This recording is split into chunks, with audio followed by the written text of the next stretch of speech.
The Whistler.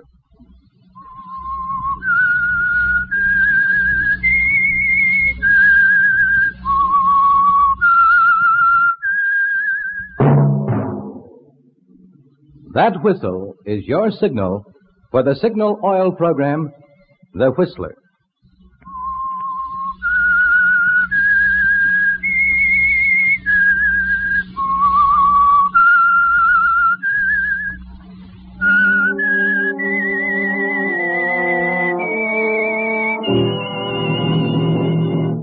I am the Whistler, and I know many things, for I walk by night.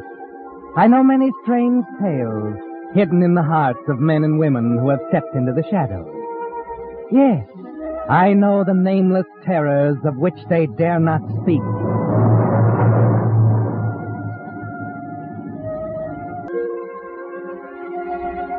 And now, the Whistler's strange story, Whispered Verdict.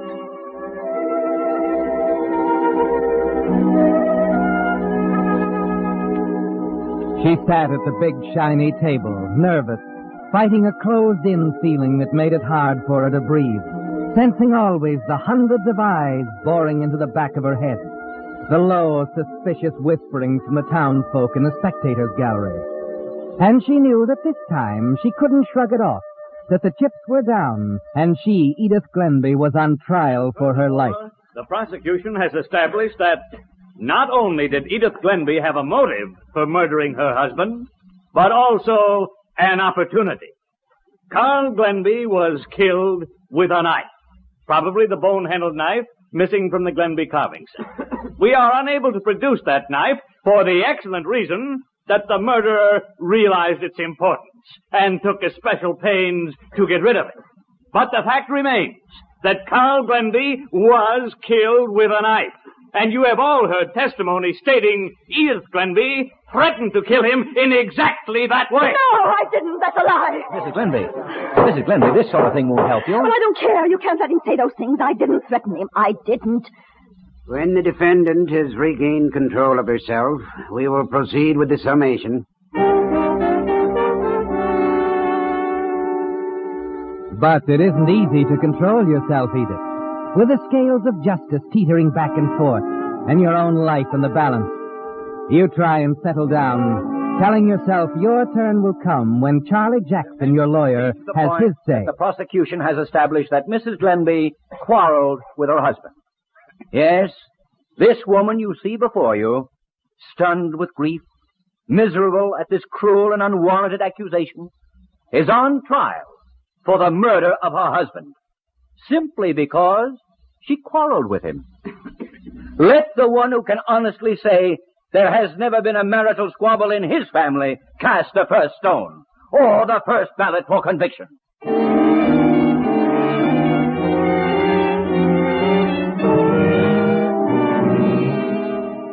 You were smart to retain Charlie Jackson, weren't you, Edith? His young, honest face, his candid eyes, the sincere delivery that's so important now as he sums up to the jury. And you were shrewd with Charlie, Edith, about that last quarrel. He knows just what he ought to know, nothing more.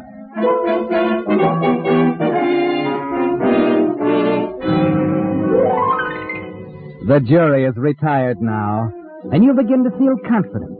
Manage to appear casual as you glance around at the spectators. The people Carl was so proud to introduce you to just a year ago, when he brought you to the big white house on Manfred Street as his bride. There's Andy, the gardener, sitting next to the cook, a plump, middle-aged Irish woman named Kate. That Mr. Jackson's a fine lawyer, Andy. He'll get her off. You wait and see. Oh, I do hope so, Kate. The poor woman. Look at her there, so pale and pitiful she is.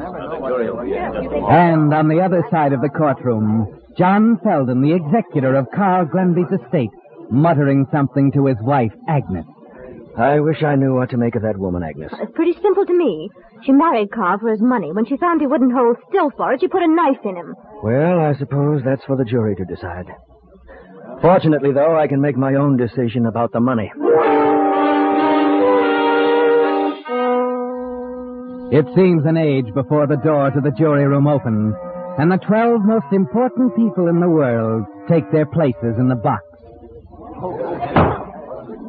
Ladies and gentlemen of the jury, have you agreed upon a verdict? We have, Your Honor. Will you hand it to the clerk, please? We, the jury, find the defendant not guilty.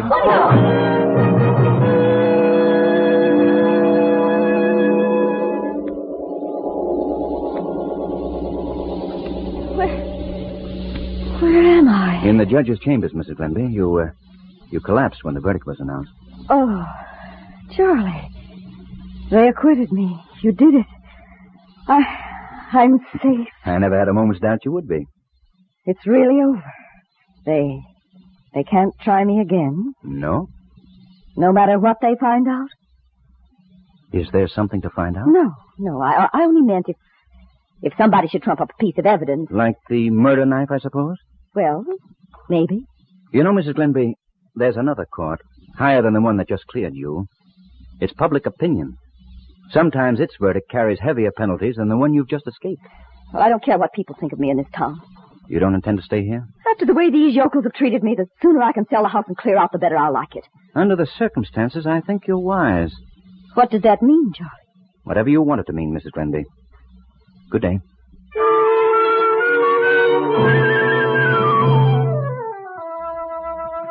Well, Edith, you can tell from the set look on Charlie Jackson's face that now, for the first time since you came to him, he suspects the truth, that the woman he defended so ably was guilty. But it doesn't bother you now, does it? The things that really count are the real reasons you murdered your husband. The big white house, the fortune and gilt-edged securities, the insurance policies. And you know now that everything will depend on John Selden, Carl's executor. You're a widow now, Edith. A wealthy widow. The next evening when you arrive at John Selden's home, you're hoping he will understand that fact. Hello, Agnes. Good evening. Is your husband in? I'd like to talk to him about Carl's estate. Sit down, won't you? Thanks. John, Mrs. Glenby is here. Be there in a minute. Oh, thank you, Agnes.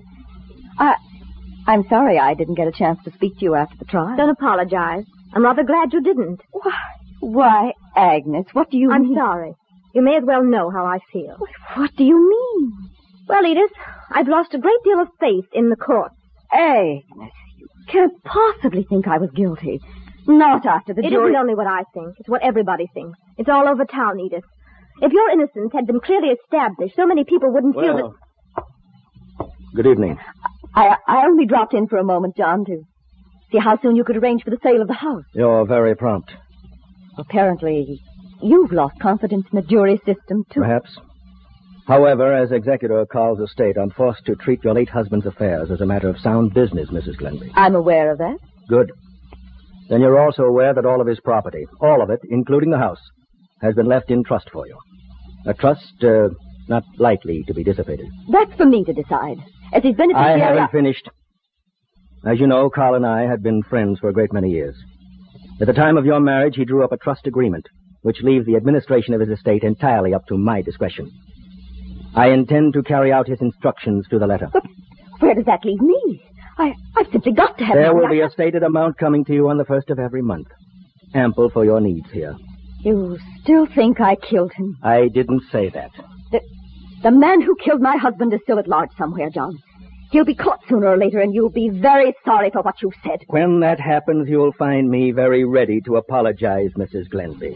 To put it bluntly, then, I don't get the money until you're... Until I'm completely convinced of your innocence. Exactly. Very well, John. I guess the next move is up to me.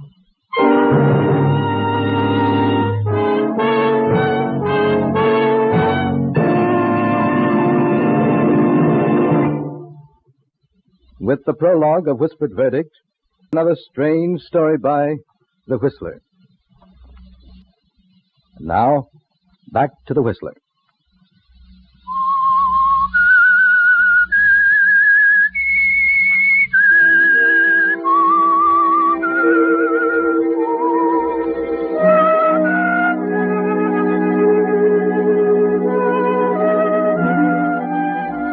Well, Edith, it's taken a strange turn, hasn't it? You were so sure that the one thing that stood between you and the thing you killed for was the verdict of the jury. But there's another verdict. A whispered one voiced in the stores, in the churches, wherever the townspeople congregate. And you know until you're acquitted in the mind of your husband's executor, John Selden, your legacy is out of reach. So it's up to you, Edith. The next move is yours. It's several days later when you finally arrive at the answer. You call Kate in one evening before dinner as you sit at your dressing table. Kate? Yes, Mrs. Glenby. Have you seen anything of that gold necklace of mine, the one with the little round locket? Your necklace? Why, no, Mrs. Glenby. It's gone. Yes. Oh, I'm sure it's been mislaid. But there hasn't been anyone in the house except me and Andy, Mrs. Glenby. Not since... Since Mr. Glenby was killed. Or perhaps not. But there was someone here that night. I didn't know anything was missing since the trouble. That is, except Mr. Glenby's wallet. If that man broke into the house to rob, he just might have taken along a piece of jewelry as well as the wallet. Of course, 'tis possible. Too bad you couldn't give the police a better description of the robber you said killed your husband. Well, if the light had been on, I might have. Oh, goodness. I hope I didn't brush it off into a wastebasket or something. I think I'd have seen it if you had. Unless it was mixed in with some papers or something. Tell me, Kate, do you always burn the rubbish out in the incinerator? No. Andy usually does that, but I can... Kate, if you don't mind, would you rummage around in the ashes out there sometime? You know, just in case.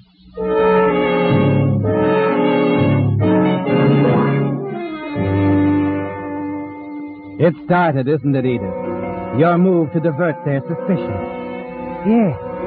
You know the missing necklace won't be in with that burned rubbish. But Kate might run across something else. Something that will turn the pointing fingers in another direction. Reverse the whispered verdict which stands against you. You wait patiently until later that afternoon, and then...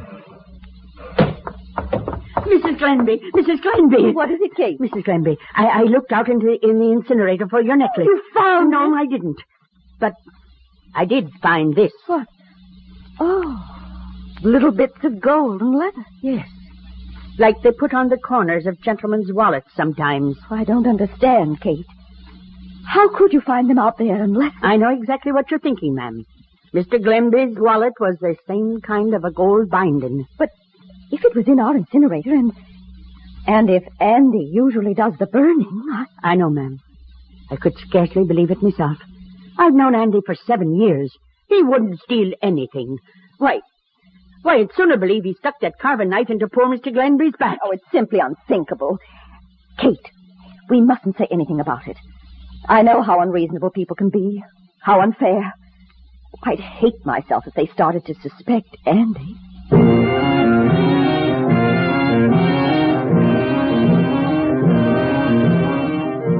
You're trembling with excitement now because your plan is working.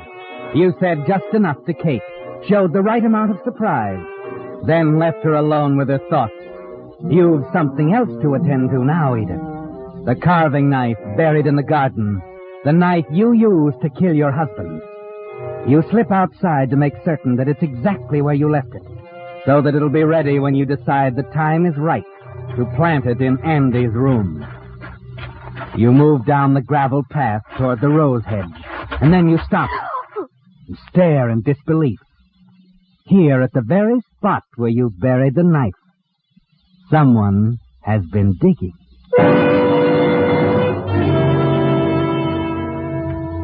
Oh, Mrs. Glenby. Oh, Andy. Oh, you gave me such a start. I guess you surprised me, too, ma'am.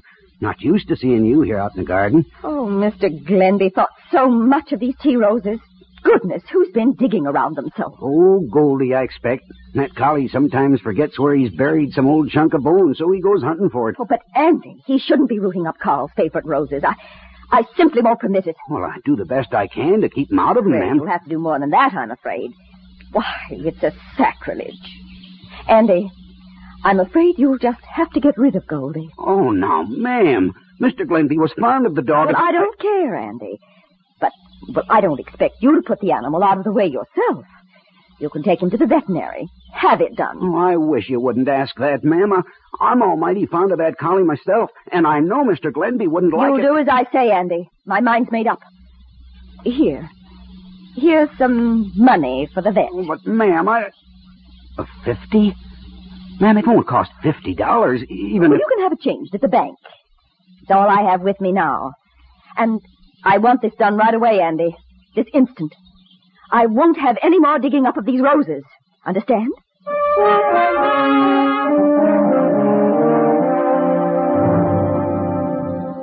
You leave Andy staring after you in hurt bewilderment. And as you walk down the path, you're thinking that the carving knife couldn't be in a better place. It was only the dog that did the digging, and he didn't dig deep. The knife will be there when you want it, won't it, Edith? Right now, there's something else to attend to. So you hurry across town to the Feldons' home.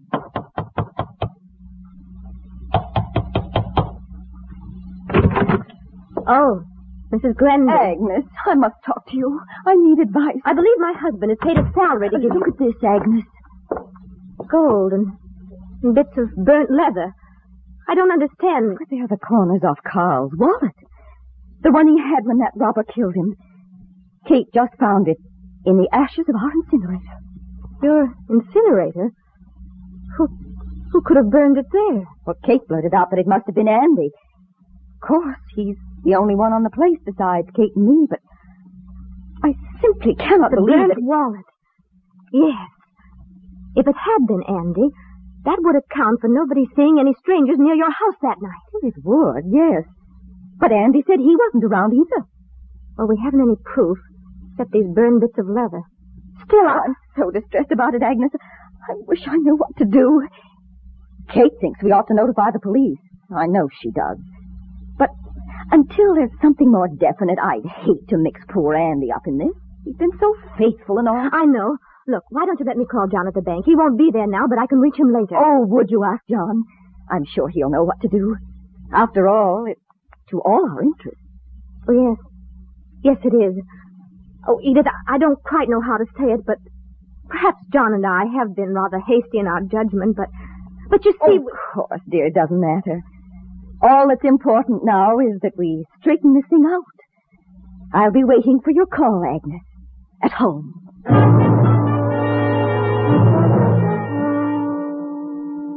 Yes, Edith. You'll be waiting for Agnes to call. To tell you John has decided that the only thing to do is notify the police. You're certain he'll do that. John Feldon is such a cautious, practical man. And when he does give the word, you'll know that it's safe to hide the knife somewhere in Andy's room. That Andy won't have time to stumble across it himself before the police arrive. It's late when you return home, but Kate tells you no one has telephoned. She also tells you something else. Faith, and I'm glad you're home, ma'am. Seems like things are always coming up when folks are away. Well, what is it, Kate? The plumbers, ma'am. They were here while you was over to the Feldon. Plumbers? What for, Kate? I didn't send... Andy sent for 'em. Pipes in the garage are all clogged up. Well, he didn't say anything to me about it. Expect he had something else on his mind. Anyway, I didn't want to let them go ahead digging up the garden where the pipes go until they'd given you some idea what it would cost. Well, I should say not. I don't want people all over the place digging everything up. Well, that's just what I just said to him, ma'am, but you see they... Oh, we'll talk about it later, Kate. Yes, ma'am. I think that's Mrs. Feldon calling. Hello? Edith, I just talked to John. He's working late at the bank Oh, tonight. what does he think we should do? Well, he insists on calling the police right away. He wants them to make a search of Andy's things. Oh, Agnes, I hate to let them do that. They mustn't. I'd feel simply terrible But if you won't have a single thing to do with it, Edith. John is sending the officers entirely on his own responsibility because... Yes? Well, Andy came into the bank this afternoon with a very hangdog expression and asked to have a $50 bill changed. A $50 bill? That's a lot of money for Andy to be carrying. And John wondered if Carl had any 50s in his wallet that night, Agnes. Would you remember? No, I wouldn't. Carried large amounts of cash from time to time, but Don't you fret about it. The police will find out. Oh, Agnes, can't we at least wait until Andy comes home? It doesn't seem right going into his room. Well, if they don't find anything, he may not even have to know, Edith. Now, you leave it all up to John. He knows the district attorney personally. Oh, I feel terrible about it, Agnes. I don't want to be here if they arrest him. If you don't mind, I'd like to come over and be with you. Come right ahead, Edith. I understand. Well, I'll leave right away. Yes, Edith, you'll leave right away. That is, after you take care of one more detail. The trap is all set for Andy, but now it must be baited. That part will be simple, won't it, Edith? All you have to do is get the knife from the spot where you buried it near the rose hedge and hide it in Andy's room. John Selden and the district attorney will do the rest. They'll fit the parts together. You know there won't be any doubt of Andy's guilt as you think of the district attorney's words in the courtroom. The murderer realized the importance of the knife, and because of that fact, took especial pains to get rid of it. That's all they need, isn't it, Edith? All they need to find the murderer is to find the person with a knife. Going out again, ma'am. Well, I have to run back to the Feldons for a few minutes, Kate. Oh? Now, let's see. Did I drive the car into the garage? I think you did, ma'am. Oh, yes. Well, I'll have to get it. And when Andy gets back, Kate, would you ask him to wait here in the house for me? I want to talk to him. Well, begging your pardon, ma'am, I don't think Andy'll be back. You don't? No. Well, but why, Kate? Why don't you think so? Something he said when he went away with Goldie, ma'am, the collie dog. Something about if there wasn't a place here for the master's dog, there wasn't room for his gardener either. Oh. He said nobody should be too surprised if he didn't show up around here again. I'd have told you before. Only there were other things on my mind and... Kate, I wish Andy hadn't done that. People are so likely to misunderstand his running away. Oh, well, we'll know more about it before long. Good night, Kate.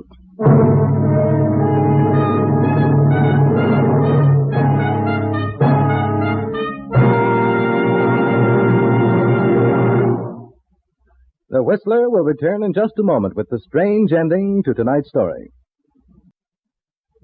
Now, back to the Whistler.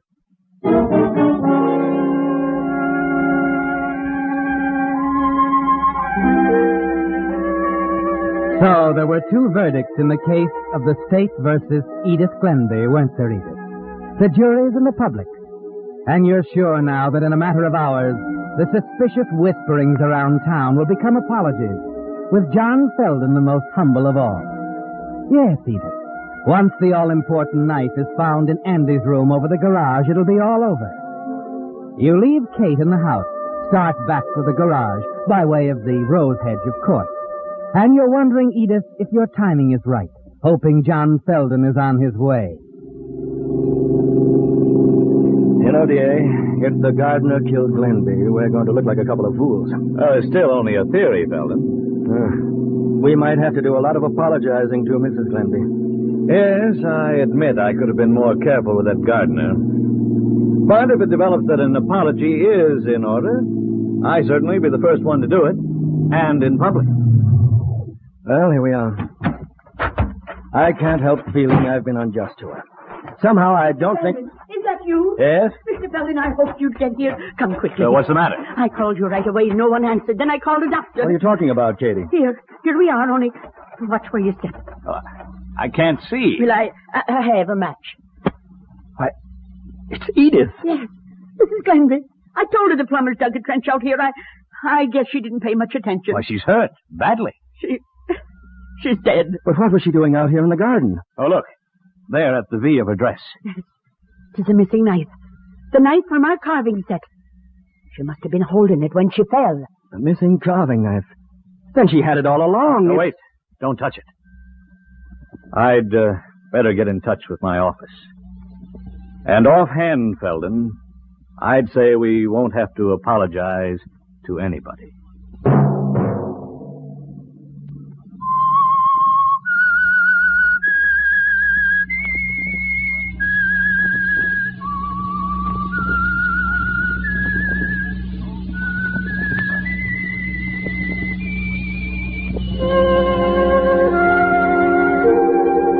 Let that whistle be your signal for the Whistler, each Wednesday at the same time.